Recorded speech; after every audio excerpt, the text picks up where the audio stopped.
안녕하세요. 30대 중반으로 5살 딸아이와 함께 살고 있어요. 최근 이혼했는데 그 소식을 전하고 싶어 이렇게 사연을 전합니다.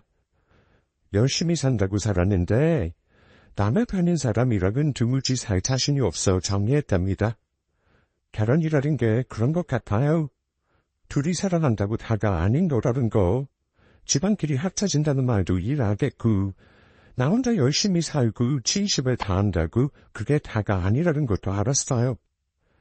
아직 그렇게 나이가 많이 든 것도 아닌데 마치 두라도 튼 것 같이 말하니까 조금 당황스러우시죠? 제가 겪은 이야기를 들으시면 아마 그게가 절로 끄덕이면서 그랬구나 하실 거예요. 열심히 살았지만 결혼 끝이 원하는 결말이 아니라 조금 속상합니다. 그래도 아직 30대 중반으로 찬찬하니 지금이 끝은 아니겠죠? 제 하사연 끝까지 들어주시고 앞으로 남은 삶에도 많은 응원 부탁드려요. 이진아, 엄마는 예진이 있으니까 너무 든든하다. 엄마 혼자였다면 이 큰 사무실에서 혼자 무섭고 힘들었을 텐데 예진이 있어서 마음이 편하네. 엄마 1시간 안으로 일 끝낼게. 빨리 끝내고 집에 가서 만난 거 먹자. 야근이 있는 날이면 사내 어린이집에 있는 딸아이를 사무실로 데려와 장난감과 간식을 주고 옆에 앉혀놓고 남은 업무를 보았습니다. 저 맞벌이거든요. 사내 어린이집에 있는 회사들이 그렇듯 여자들이 결혼하고 아이 낳고 다니게 해도 너무 좋은 조건이라 쉽게 내려놓을 수 없었어요. 서울에 35평 자가 있어도 은행 끼고 샀으니 신랑 혼자 벌어 외벌이로 갚는 건 사실 너무 힘들고 오래 걸리니까요. 이런저런 이유로 회사를 다니는데 야근이 있는 날이면 어김없이 딸아이를 사무실에 데리고 와 남은 업무를 마저 끝내야 했습니다. 어린이집은 7시까지 맡아주고 아무리 빨리 일을 끝내도 8시 30분은 넘기기 일쑤였거든요. 엄마, 힘내. 예진이 다 놀고 있을게. 4살 무렵부터 회사 어린이집으로 함께 출퇴근한 딸아이는 생각보다 잘 적응하고 잘 따라왔습니다. 출퇴근하는 시간 함께 보낼 수 있고 점심시간에도 얼굴을 보고 지금처럼 야근을 할 때도 옆에 둘 수 있으니 저도 집 앞 어린이집을 보내 하루에 몇 시간 못 보는 것보다 낫다고 생각했어요. 어린이집에서 낮잠을 자기도 했고 출퇴근하는 버스 안에서 툭잠을 자는 아이를 보면 이게 맞는 건가 싶었지만 바쁜 하루 일상에서 조금이라도 아이를 더 볼 수 있다는 욕심에 했는지도 모르겠네요. 왜 신랑이 아이를 데리러 못 오는지 궁금하실 수 있는데 신랑 회사와 집 그리고 제 회사가 일직선으로 놓여 있어요. 집에서 각 회사까지는 1시간 정도 걸리는데 신랑 회사에서 제 회사까지 오려면 2시간. 신랑이 회사 끝나고 딸아이 데리러 제 회사로 오는 시간이면 저 역시도 업무를 마치고 퇴근하거든요. 오히려 신랑이 집에 가서 밥을 차리고 정리를 하는 게 서로를 위해 나은 현실이라 생각하고 지냈습니다. 예진아, 엄마 거의 끝나간다. 이제 10분이면 마무리될 것 같아. 기다려줘서 고마워. 엄마 끝까지 힘낼게. 아이와 함께하는 야근은 뭐라 할까요? 고맙기도 하고 미안하기도 하고 대견하기도 한 여러 가지 마음들이 교차했습니다. 엄마의 말을 찰떡같이 믿고 엄마 힘낼 수 있게 옆에서 지켜준다는 말이 든든하게 들리기도 했어요. 어린아이라 의자에 앉아 있는 것도 힘들다 싶을 테면 원터치 텐트를 피우고 바닥에 담요를 깔고 그 안에서 노는 환경을 만들어주기도 했습니다. 아직 어린아이니까 간식을 먹으며 놀며 기다리다가도 어느 순간 스르르 잠이 드는 모습들을 보면 빨리 열심히 살아서 더 나은 환경을 주고 싶다는 생각이 들기도 했고요. 세상의 모든 부모님이 그렇듯 더욱 치열하게 하루를 살게 만드는 원동력이기도 했으니까요. 그렇게 하루를 마감하고 집으로 가면 신랑은 저녁을 차려놓고 기다리거나 신랑도 늦는 날이면 집 앞에서 만나 외식을 하고 들어가고 그것도 아니면 회사 앞에서 딸아이와 간단하게 식사를 하고 들어가곤 했습니다. 엄마, 알았어. 내가 알아보고 전화할게. 그너. 그랬던 어느 날, 그날도 야간을 하고 들어가는 길이었습니다. 너무 늦을 것 같아서 회사 앞에서 저녁을 해결하고 집에 가면 그대로 씻고 잘 생각으로 현관문을 열고 들어갔는데 늦은 시간인데 신랑이 거실에 앉아 시어머님과 전화를 하는 소리가 들렸는데 제가 들어가니 급하게 전화를 끊는 거예요. 얼핏 에어컨 어쩌고 하는 소리를 들었는데 너무 급하게 대화를 등려하는 바람에 이렇다 할래요 왜 듣지 못했어요. 에어컨? 어머님 에어컨 필요하시대? 아니에요. 마치 거실에도 에어컨 있는데 그냥 벽걸이라 약하니까 스탠드가 더 나오냐고 물으시더라고. 알아본다 했지 혹시라도 내가 들은 게 맞나 싶은 생각도 들고 무슨 내용이길래 급하게 끊나 하는 궁금증이 생겼습니다. 그래서 들은 내용 중 한마디만 콕 집어서 신랑에게 물었죠. 그런데 신랑은 당황하는 것 같더니 이내 덤덤한 척 별일 아니라는 듯 말했습니다. 시어머님 댁 거실에 형님네가 결혼 초 사용했던 벽걸이 에어컨이 있는데 평소 대비 시원하지 못해 다른 걸로 교체했으면 하는 눈치인 것 같았어요. 사달라는 건지 구매하면 돈을 주겠다는 건지 애매모호해서 알 수 없었지만 별일 아니라는 것처럼 말하는 신랑 말에 저 역시도 별로 신경 쓰고 싶지 않았습니다. 빠르게 씻고 딸아이한테 잠자리 동화도 읽어주고 쉬고 싶었거든요. 은은할 일이나 큰돈 들어가는 건 상의하겠지 싶은 마음도 있었습니다. 각자 벌이가 있다 보니 대출금, 생활비, 육아에 관한 지출 등 금독으로 지출해야 하는 목록을 제외하고 각자 관리하고 있었거든요. 맞벌이하는 부부들을 보면 각자 용돈 얼마씩 분담하고 나머지는 저축한다는데 그렇게 팍팍하게 살면 서로 스트레스일 것 같아 대출받아 집을 매매할 때 30년 납이 아니라 10년으로 진행했어요. 각자 월급에서 조금 빠듯하다 쉽게 분담금을 내면 그 나머지는 사용해도 될 것 같았거든요. 그래서 사실 에어컨 이야기가 들려도 크게 마음 쓰고 싶지 않았습니다. 자기가 알아서 하겠지라는 마음도 조금 있었던 것 같고요. 어머님, 에어컨 바뀌었네요. 올여름 더위 걱정 없으시겠어요? 그래, 그렇지 않아도 니네 아빠 덥다고 여름마다 난리셨는데 이제 에어컨 꽂았으니 걱정 없다. 그 일이 한 달쯤 지났을까요? 주말에 시댁에 갔는데 에어컨이 바뀌어 있었습니다. 시댁 형편상 새로 구매하지 않았다는 것 정도는 알고 있었어요. 시아버님이 공공근로로 생활비를 겨우 벌고 계셨거든요. 그마저도 인원에 포함 안 되는 계절이면 나라에서 주는 돈으로 생활하시는데 스탠드 에어컨을 살 수 없죠. 그렇게 생각하고 집 안을 찬찬히 둘러보다 아하 하는 짧은 탄식이 흘러나왔습니다. 그간 알게 모르게 시어머님 집 가전가구가 많이 바뀌어 있었거든요. 전에는 그냥 그런가 보다 하고 별다른 생각을 안 하고 넘겼는데 이제 생각해보니 매번 신랑이 바꿔드린 거였어요. 벌이가 따로 없으신데 매번 예진이한테 용돈 10만 원씩 주시는 것도 신랑이 용돈을 따로 주는 거다 깨닫게 된 셈이죠. 참 웃기죠. 그동안 신랑이 월급에서 남는 돈을 어떻게 사용하는지 궁금하지도 않고 크게 신경도 안 썼는데 그날 그 전화 한 통화로 모든 내막을 알게 되었으니 말입니다. 자기야, 이번 주말에 예진이랑 집에 내려갔다 오려는데 당신 시간 괜찮아? 나? 이번 주말. 어쩌지 상사들이랑 골프 약속 있어서 접대차 가봐야 할 것 같은데 급하게 잡느라 라운딩 예약에 저녁 시간밖에 안 돼서 시간이 어정쩡할 것 같아. 끝나면 저녁 먹고 술 먹고 보너스 스토리 알잖아. 진짜 스즈나라면 이 나이에도 상사 눈치 봐야 하고 회사 생활 힘들어.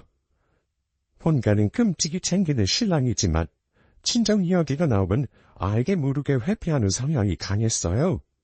지금 이렇게 하소연하러 신랑이 하는 말을 고스란히 응겨적음에 생각하니 제가 뭐라고 할까봐 본인도 하기 싫은데 승진을 위해 사회생활을 위해 어쩔 수 없다고 미리 우버를 해서 말했다는 걸 알았네요. 그때는 저 역시도 사회생활을 하고 그 마음을 아니까 주말에도 풀려가는 게 안타깝다 생각했어요. 사실 여자들도 승진하거나 인정받으려면 회사에서 임원들과 관계를 돈독히 해야 하는데 그 회사 임원들은 골프 등산 같은 운동을 좋아하고 주로 주말에 했으니까요. 저 역시도 승진이나 임원에 대한 욕심이 없는 건 아니지만 사실 애 키우면서 주말에 딸아이 대신 사회생활 하라고 하면 그걸 선택할 엄마가 몇이나 되겠어요? 저렇게 말하는 신랑에게 친정을 챙기지 않아 죽으면 서운하지만 내가 챙기면 되고 내가 못한 사회생활 신랑이라도 잘해서 승진도 하고 임원도 달고 했으면 하는 바보 같은 생각을 했네요. 그때는 말이죠. 이서방은 주말인데도 일해?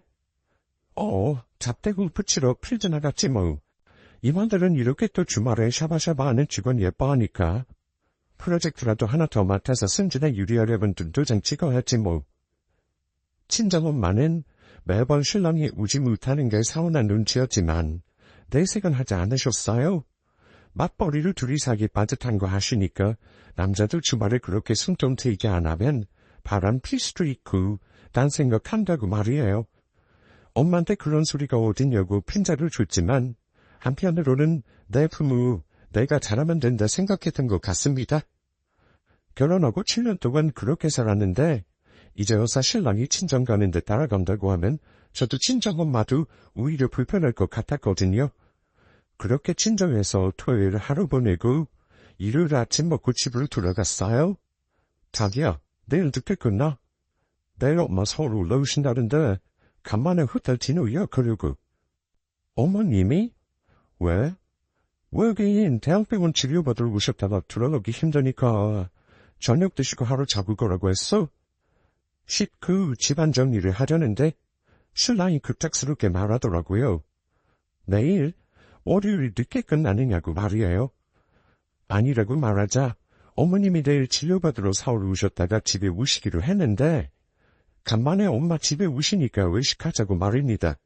순간 좀 서운했어요.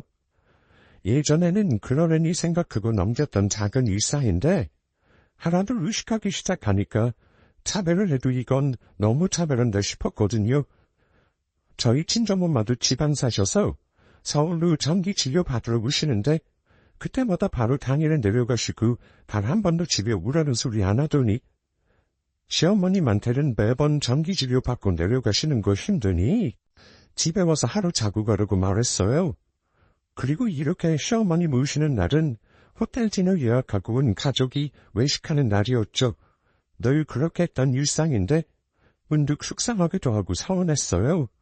그리고 이건 또 신랑 용돈에서 지출하는 게 아니라 가족 식비에서 지출했거든요. 저도 먹고 신랑도 먹고 딸아이도 먹는데 시어머님 한 명이 더해지는 거라 사실 이상을 생각하지 않았던 제가 어쩌면 바보 같았죠. 자기야, 어떻게 매번 어머님 오실 때마다 호텔 디너야? 신랑에 남길 수 있는데 그렇게 매달 사와니까 오히려 부족하다 싶을 정도잖아. 이제는 다른 것도 좀 먹자. 당신도 알잖아. 엄마 많이 못 드시는 거. 어딜 가도 몇 수저 못 드시는데 그나마 호텔 디너야 음식이 다양해서 이것저것 몇 숟가락 더 드시는데 그게 돈 아깝다고 안 가면 자식된 도리가 아니지. 부족하면 내가 용돈에서 반 낼 테니 호텔 디너 먹는 걸로 해. 예약한다. 신랑은 막무가내였습니다. 어머님이 마음껏 먹으면 살이 찌고 살이 찌면 무릎이 아파 움직이기 불편하니 적당량을 드시거든요. 좋아하시는 것도 딱히 없으시고 어디 가도 반 그릇 겨우 먹으시는데 사실 호텔 디너 가게에도 다소 벅차다 생각했어요. 제가 나쁜 거일 수도 있습니다. 그래도 15만 원이 넘는 가격인데 고작 두 접시 드실 때마다 뭘 먹어도 이것보다 저렴하겠다 싶기도 했거든요. 그때는 어머님이 고생하시며 사셨으니까 저 형편이 어려운 것도 아니고 괜찮다 생각했어요. 바보같이 말이에요.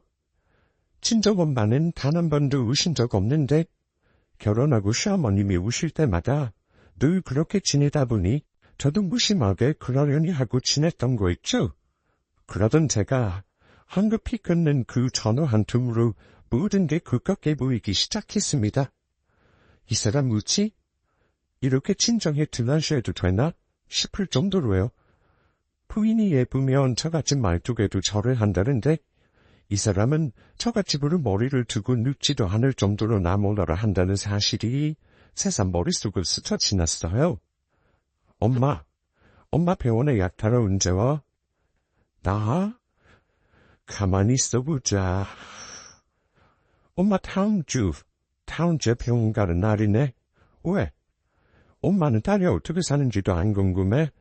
어쩜 한 번을 집에 안 와? 너 바쁘잖아. 예진이랑 출퇴근하느라 정신없는데 나까지 가면 챙길 사람 더 늘고 내가 아무리 이것저것 한다 해도 따로 살기 시작하면 그것도 다 부담이야. 엄마는 우리 딸 힘들까봐 못 가는 거지. 대신 네가 집에 내려오잖아. 그럼 됐지 뭐. 시어머님과 호텔 디너를 간다는 소리에 저 역시도 친정엄마 모시고 한번 가고 싶었어요. 이제서야 정신 차렸다 할 수 있지만 사실 어쩌다 한번 가는 건 저도 크게 돈 아깝다 생각 안 할 것 같습니다. 한 끼 15만 원이 넘는 식사를 온 가족이 할 정도로 여유 있는 형편도 아니거든요. 그래도 1년에 한두 번은 생일 결혼기념일 정도에 갈 수 있다고 생각했는데 매번 어머니 모실 때마다 3개월에 한 번은 갔던 사실이 떠오르면서 우리 엄마도 맛있는 음식 고급스러운 분위기 좋아한다고 울컥 생각이 들었습니다. 그래서 엄마한테 언제 병원에 치료받으러 오냐고 전화했죠.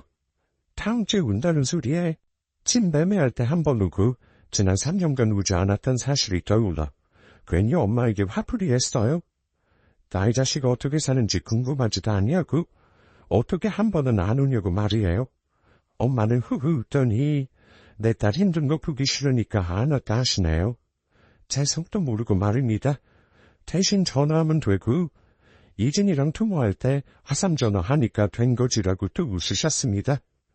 엄마, 그러지 말고 이번에 병원 갔다 하루 자고 가. 뭘 자고 가? 이서방 불편하게 해. 뭐가 불편해? 여기가 이서방 집이야? 내 집이기도 해. 똑같이 집값 갚고 있는데 네 집 내 집이 어딨어?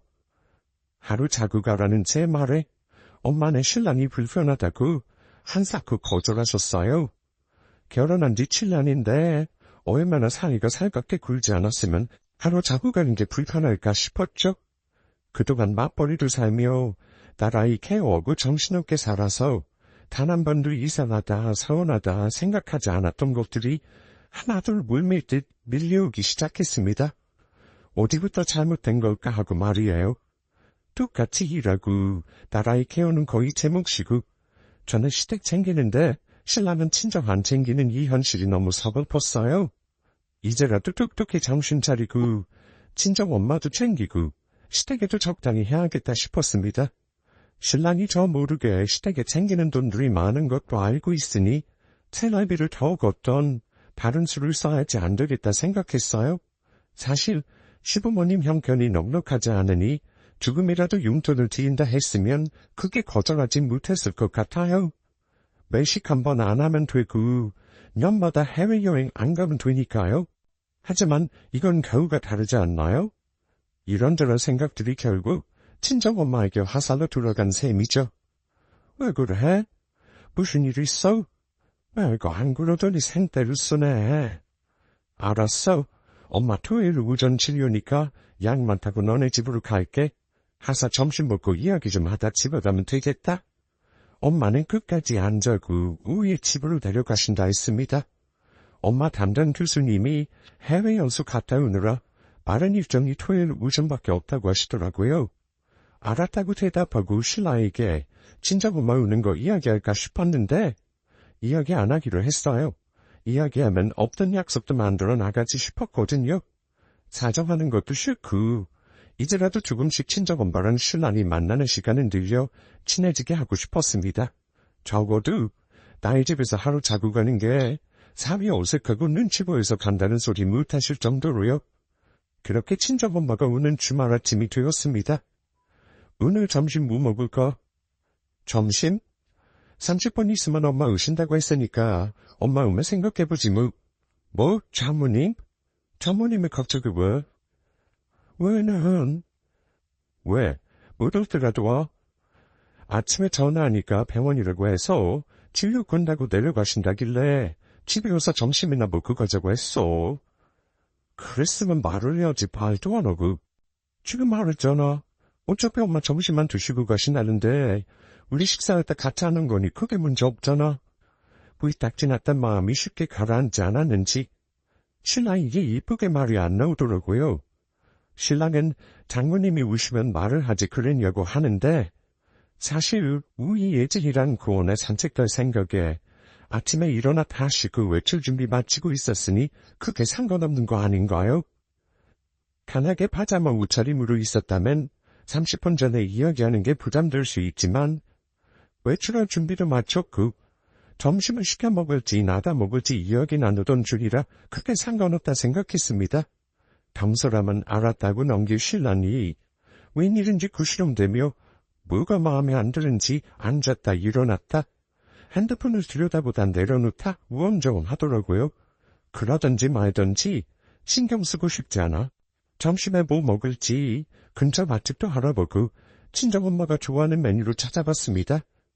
친정엄마한테 호텔 런치라도 사주고 싶었는데 엄마가 끝나고 오는 시간이랑 너무 빠듯해서 여유있게 식사하지 못하니 다음에 하지 뭐 하는 생각으로 집에서 먹거나 근거리로 이동할 생각이었어요. 이서방, 잘 지냈는가? 장모님 오셨어요. 병원에서는 물어요. 건강하시대요. 에이, 늘 같이 뭐 이상 없다고 6개월에 또 모자른 거지. 엄마는 3년 전 대장 내시경을 했는데 직장 끝에 큰 융종들이 많았어요. 조직 검사를 했는데 아직 암이 아니지만 암으로의 변이 가능성이 있다고 하더라고요.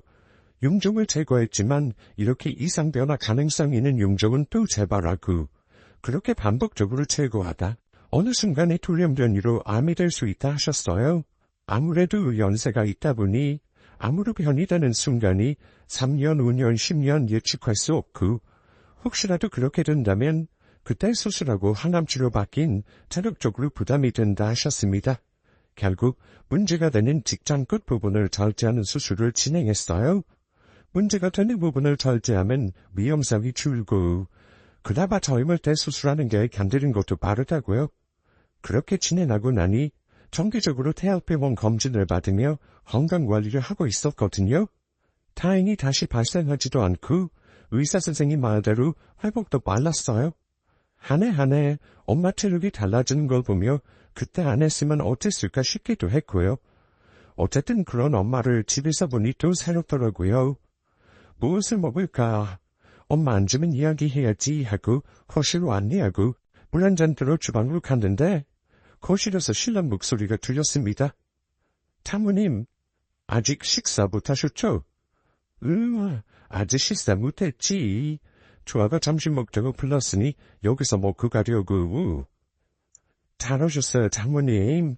저희 아파트 단지 앞에 새로운 중국집이 오픈했는데 거기 간짜장이 정말 맛있어요. 탕수육도 찹쌀이 살짝 들어가 더 바삭하고요. 점심 간짜장 괜찮죠?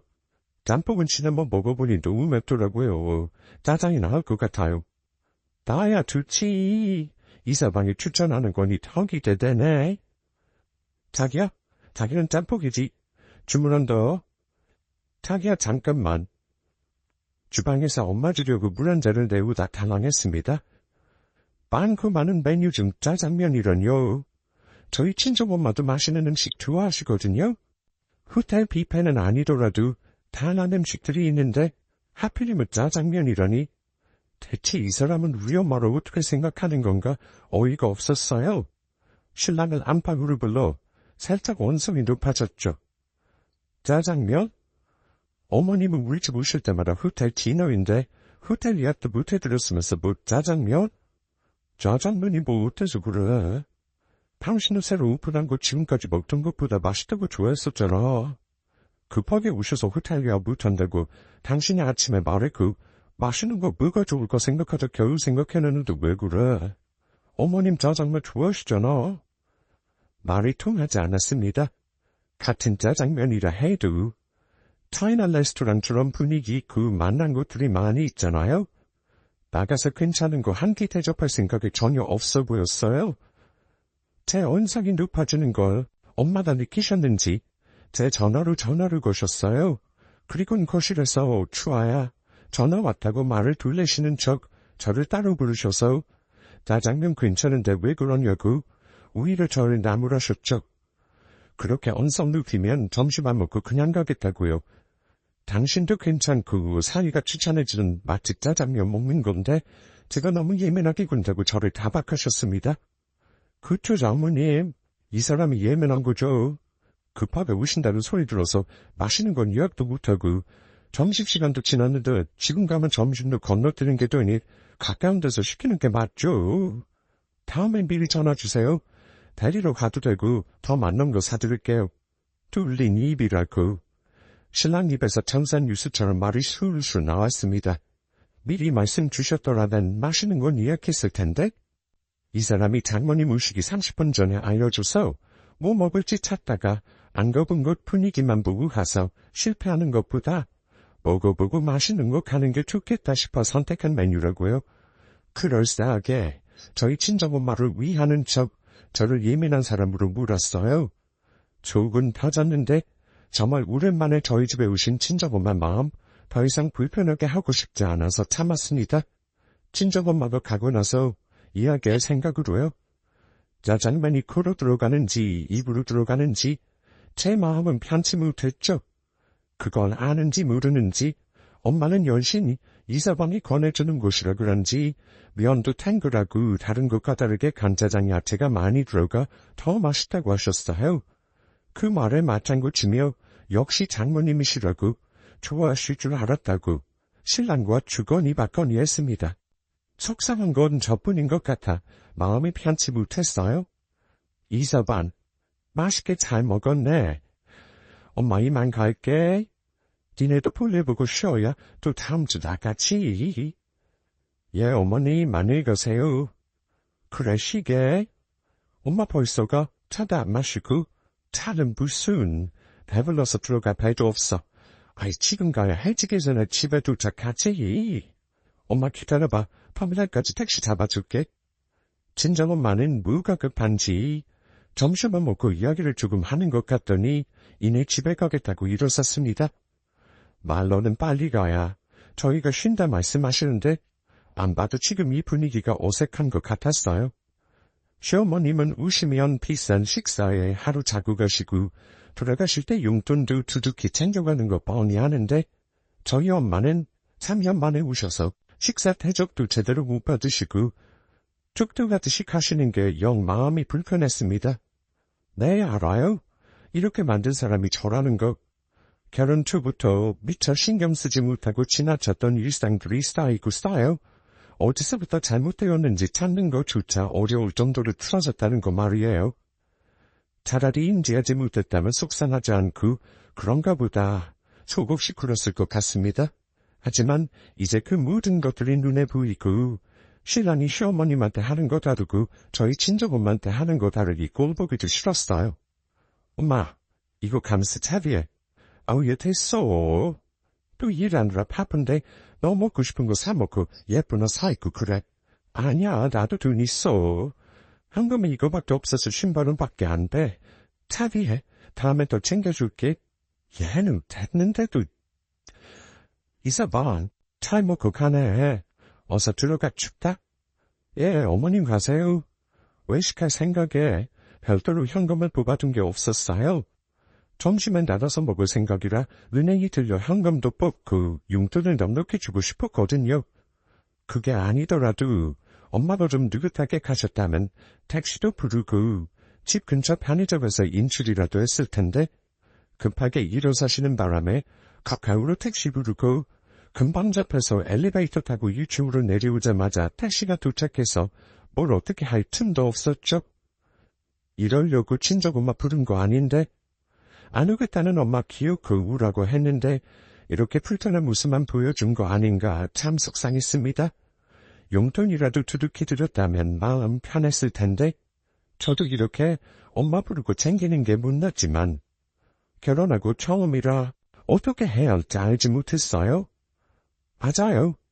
제 센스가 부족했던 거죠. 이런저런 생각들을 하며 다음엔 좀 여유있게 식사 예약도 하고 현금은 넉넉히 뽑아 봉투에 넣어둬야겠다 싶었습니다. 씁쓸하고 서운한 마음이 들었지만 싸우지 않고 현명하게 풀 방법이 없을까 생각했어요.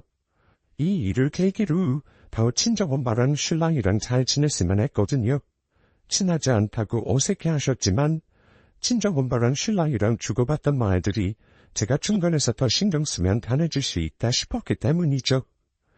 속상한 마음을 숨긴 채 엘리베이터를 타고 집으로 들어오는데 신랑이 먼저 입을 열었습니다. 자기야, 장모님 택시 잡아들었으면 도대체 용돈은 왜 드리고 그래? 자꾸 그렇게 둔들이면 버릇 나빠져서 하나도 득될 거 없어. 순간 제 귀를 의심했습니다. 사연을 들을 때 어처구니 없는 상대방의 말을 듣고 똑부러지게 대처를 못하는 상황을 보면 왜 저럴까 싶었거든요. 속 시원하게 유감바가진 알려주고 할 말 다다다다 쏘아붙여야지 왜 바보같이 멍하니 있는지 이해하지 못했죠. 그런데 막상 제가 그 상황이 되니 알 것 같았습니다. 말 같아야지 머릿속으로 이해하고 대처를 하는데 도무지 말 같지 않은 상황이니 분명 말은 말인데 외려도 아니고 개가 짖는 소리는 더더욱 아니니 1차 상황 대처는 지금 저 뜻이 무슨 말이지? 내가 생각하는 그 뜻 맞아? 현실부정과 설마하는 마음에 에이 아닐 거야 하는 결론에 다다르기까지 방어 자세를 갖추지 못한 채로 어퍼컷 제대로 맞으니 어버버하는 게 어쩌면 당연했어요. 저도 순간 이렇다의 답을 찾지 못하고 그저 했던 말이 였으니까요. 그렇게 속으로 벼르고 또 벼르고 있었는데도 말입니다. 아니 그렇잖아. 장모님 자주 안 오셨는데 그렇게 용돈 들으면 버릇 나빠져서 혹시나 또 주려나. 또 오시고 버릇만 나빠지는 거지. 사람 심리가 그렇잖아.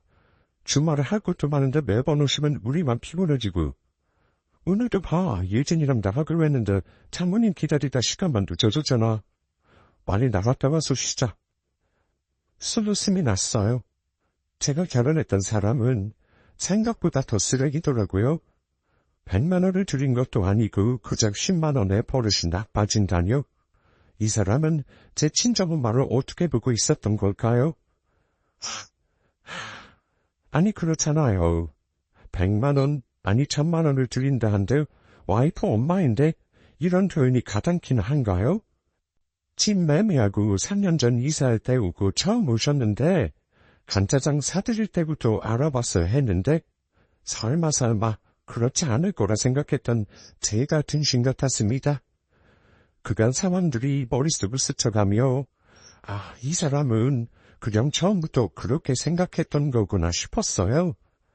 하나를 보면 열을 안다고 이미 결혼 7년 동안 충분히 보여줬는데 그걸 인지 못했던 제가 바보 전체였던 거죠. 어쩌면 엄마는 알고 있었을지도 모르겠어요. 한 번도 제가 부르기 전엔 저희 집도 안 오시고 말로는 이서방 그러지만 적당히 거리 두셨거든요. 얼마나 속이 무너지고 속상하던지 집에 올라가자마자 간판 짓고 싶었는데 딸아이가 마음에 걸렸어요.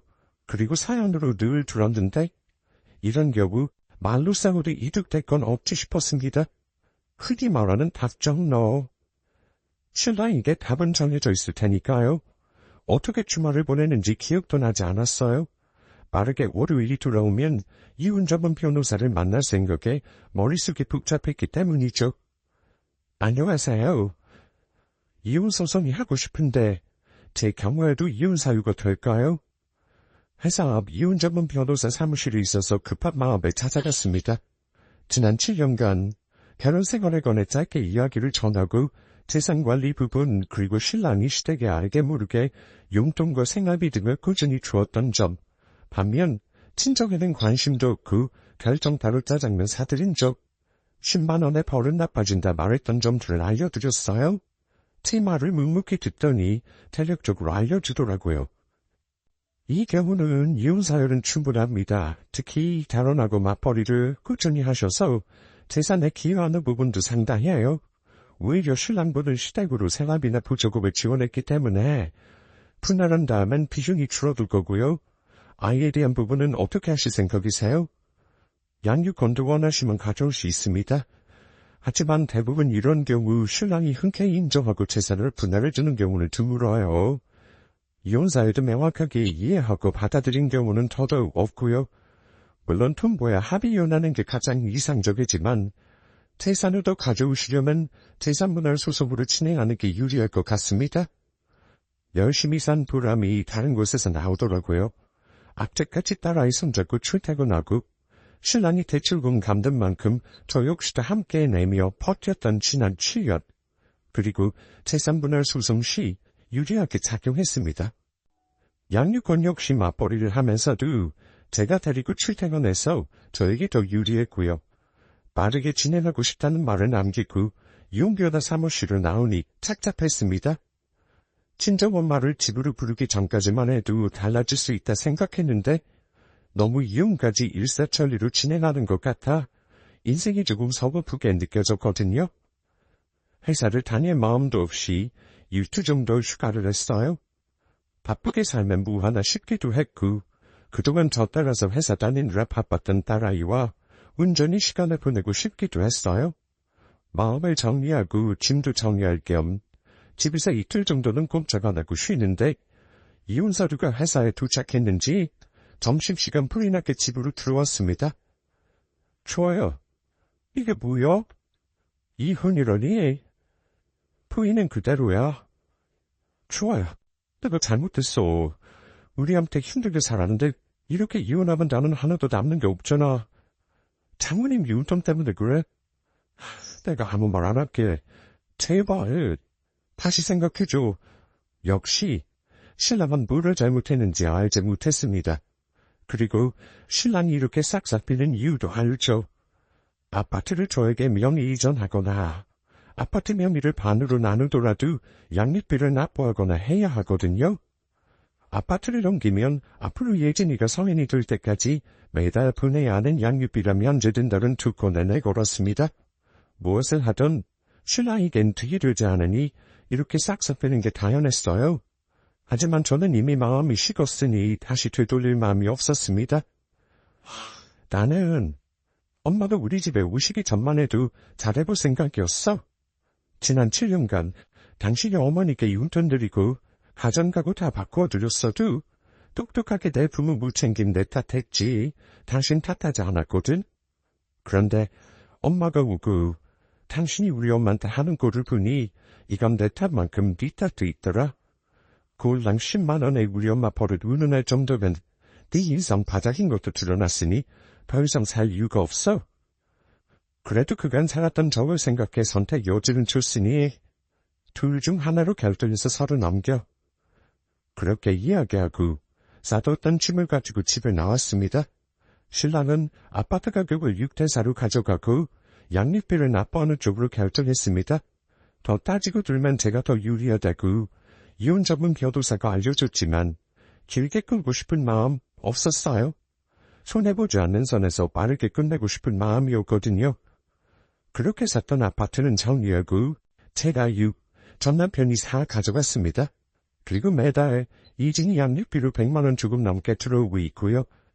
소송에서 받은 금액으로 회사 근처 34평 아파트를 매매했습니다. 아이랑 둘이 살 거라 큰 거 필요 없고 회사와 가까우면 아이도 덜 힘들 테니 이런저런 조건들을 보고 결정했어요. 이 모든 일들이 불과 2달 만에 벌어진 일이라면 믿어지세요? 저도 그럴 거라 생각지 못했는데 한순간에 판도라 선재가 열려버리니 감당하기 힘든 수준으로 일이 커지더라고요. 혹시 둘 사이에 문제가 없다면 참고 살지라고 생각하시는 분 계신 거 아니죠? 하나를 보면 열을 한다고 저를 생각했다면 저희 엄마도 챙겼어야 한다고 생각해요, 전. 그냥 전 남편한테 전 아이를 키우고 집을 사기 위한 부모자. 그 이상도 이하도 아니라는 생각이 들었거든요. 결혼하고 7년 동안 시어머님한텐 맛있는 거에 망설임도 일도 없었는데 10만 원에 버릇 나빠진다는 표현 쓰는 거 보면 말 다 했죠. 걱정하시는 분들도 계실 것 같은데 의외로 속 시원해요. 앞으로 엄마 챙기고 딸내미 보고 그리고 눈치 안 보고 제 자신도 돌아보려고요. 뭐 그리 바쁘다고 신랑 시댁 아이 이렇게 셋만 보고 달렸나 몰라요. 오늘 저녁은 엄마한테 호텔 디너 예약했다고 늦지 않게 올라오시라 했어요. 저녁 먹고 저희 집에서 자고 그동안 못했던 휴도 실컷 하려고요. 이제라도 정신 차린 거 잘했다고 칭찬해 주실 거죠? 끝까지 읽어주셔서 감사합니다.